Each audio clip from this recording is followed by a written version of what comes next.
आगे हमारे पास question number 11 है, कक्षा 8 का 11 नंबर क्वेश्चन करेंगे 2.2 एक्सरसाइज का। इसमें क्या है कि बाईचुंग के पिताजी हैं जो दादाजी से 26 वर्ष छोटे हैं। पिताजी है जो दादाजी से 26 वर्ष छोटे हैं, या हम इसको ऐसे भी बोल सकते हैं कि दादाजी है जो पिताजी से 26 वर्ष बड़े हैं। बाईचुंग के पिताजी से हैं जो बाईचुंग के दादाजी हैं जो 26 वर्ष बड़े हैं, और उससे 29 वर्ष बड़े हैं। यानी उससे का मतलब होता है कि बाईचुंग के पिताजी हैं जो बाईचुंग से 29 वर्ष बड़े हैं। इन तीनों की आयु का योग 35 देर का है। तो आराम से देखें, पहले हम बाईचुंग की आयु मान लेते हैं। माना बाईचुंग की आयु कितनी मान लेते हैं हम, x वर्ष मान लेते हैं।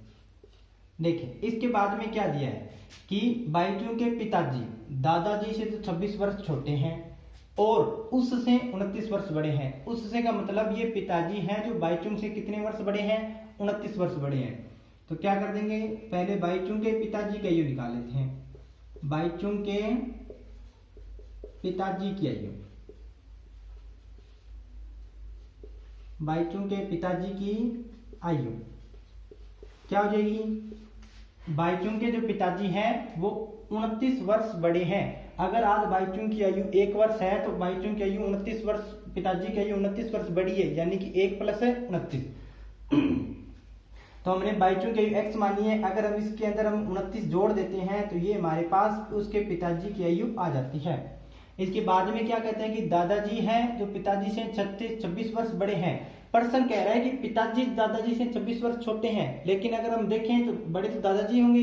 तो पिताजी की उम्र बताइए, हम दादाजी की निकाल लेते हैं। तो बाईचुंग के दादाजी की आयु, बाईचुंग के दादाजी की आयु, दादाजी की आयु कितनी हो जाएगी, कितनी हो जाएगी, पिताजी से तो बड़े ही होंगे, मेरे पिताजी से दादाजी तो बड़े ही होंगे। तो x + 29 तो पिताजी की आयु है, उसके अंदर हम दादाजी 26 वर्ष बड़े हैं तो 26 वर्ष जोड़ देंगे। तो कितना आ जाएगा हमारे पास, x + 55 वर्ष। ये आगे हमारे पास दादाजी की आयु। देखिए हमारे तीनों की आयु आ गई। बाईचुंग की आयु x वर्ष मान ली हमने, पिताजी की आयु x + 29 वर्ष आ गई और दादाजी की आयु x + 55 वर्ष आ गई। अब बाद में दे रखा है कि इन तीनों की आयु का योग 135 वर्ष है। अगर हम तीनों की आयु जोड़ देते हैं, x वर्ष, x + 29 और x + 55, इन तीनों को अगर हम जोड़ देते हैं तो हमारे पास कितना आता है, 135 आता है। तो x + 29 और x + 55 बराबर में कितना आता है, 135। ये में प्रश्न कह रहा है कि इन तीनों की आयु का योग 135 है। x की संख्या को अलग जोड़ेंगे, x और x 3x, x और x 3x प्लस 55 और 29 कितने हो गए, 9 और 5 14, 5 और 2 7 और 1 8, बराबर में कितना आ गया, 135। तो 3x बराबर में कितना आ जाएगा, 135 - 84। तो 3x बराबर 135 में 84 माइनस करें कितना आएगा, 51।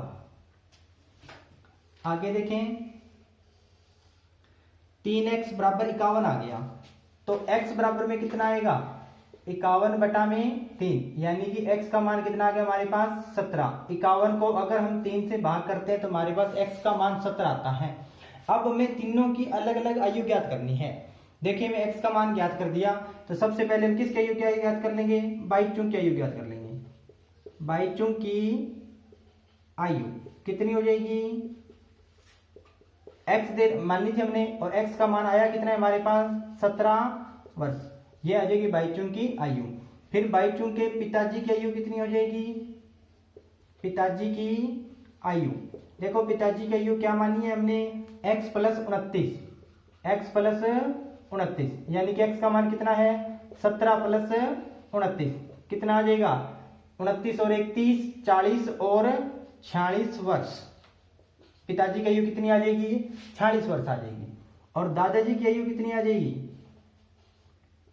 दादाजी की आयु, दादाजी की आयु देखें तो x + 55, तो x का मान कितना है हमारे पास, 17 + 55, 17 और 55 कितने होते हैं, 7 और 5 12, 6 और 1 7, 72 वर्ष। ये आ जाएगी हमारे पास दादाजी की आयु। देखिए तीनों की अलग अलग आयु हमने ज्ञात कर दी है, और यही हमें प्रश्न में हल करना था कि तीनों की अलग अलग आयु ज्ञात कीजिए। भाईचुंग की आयु 17 वर्ष आ गई, पिताजी की आयु 40 वर्ष आ गई, और दादाजी की आयु 72 वर्ष आ गई। आगे हमारे पास क्वेश्चन नंबर 12 है। ये भी सेम उसी प्रकार क्वेश्चन है, ध्यान से समझें।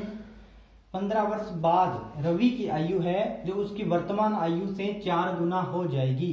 देखिए 15 वर्ष बाद कह रहा है कि रवि की आयु 15 वर्ष बाद है जो वर्तमान आयु से 4 गुना हो जाएगी। हमें वर्तमान आयु नहीं पता, तो मान लेंगे पहले, माना रवि की वर्तमान आयु, रवि की वर्तमान आयु कितनी है, x वर्ष मान लेते हैं। तो 15 वर्ष बाद, तो 15 वर्ष बाद इसकी आयु कितनी हो जाएगी, 15 वर्ष बाद रवि की आयु, 15 वर्ष बाद रवि की आयु कितनी हो जाएगी, x प्लस 15 वर्ष। देखें अगर आज हमारी आयु 5 वर्ष है तो हमारे 15 वर्ष बाद हमारी आयु कितनी होगी, इसके अंदर 15 जोड़ देंगे क्योंकि 15 साल निकल जाते हैं उसमें, तो हम 15 जोड़ देते हैं। इसी प्रकार वर्तमान आयु में x मानिए तो 15 वर्ष बाद x प्लस 15 वर्ष हो जाएगी। अब प्रश्नानुसार जो प्रश्न क्या कह रहे हैं वैसे करते जाएंगे। प्रश्नानुसार, प्रश्नानुसार के अकॉर्डिंग क्या है कि 15 वर्ष बाद रवि की आयु, 15 वर्ष बाद रवि की आयु कितनी है, x प्लस 15, x प्लस 15। 15 वर्ष बाद रवि की आयु है जो वर्तमान आयु क्या है, वर्तमान आयु, वर्तमान आयु का कितना गुना हो जाएगी, 4 गुना। वर्तमान आयु का मतलब है कि जो हमने वर्तमान आयु मानी है x, और 4 गुना का मतलब गुना 4, x प्लस 15 बराबर वर्तमान आयु कितनी है, x गुना में 4। वर्तमान आयु हमने x मानी है, वर्तमान आयु हमने x मानी है, तो x प्लस 15 बराबर में 4x। तो ये x प्लस का है, इधर आएगा तो माइनस का, यानी कि 15 बराबर में 4x माइनस x। 4x में से x का टाइम कितना आएगा, 3x, बराबर में क्या है 15। तो x बराबर में कितना आ जाएगा, 15 बटा में 3, x बराबर में हमारे पास आ गया 5। क्या कर देंगे, 5 हमने क्या मानी है, वर्तमान आयु, क्या लिखते हैं हम, रवि की वर्तमान आयु कितनी है, रवि की वर्तमान आयु कितनी आ गई हमारे पास, 5 वर्ष। यही हमें ज्ञात करना था कि रवि की वर्तमान आयु क्या है, कितनी है रवि की वर्तमान आयु, 5 वर्ष है।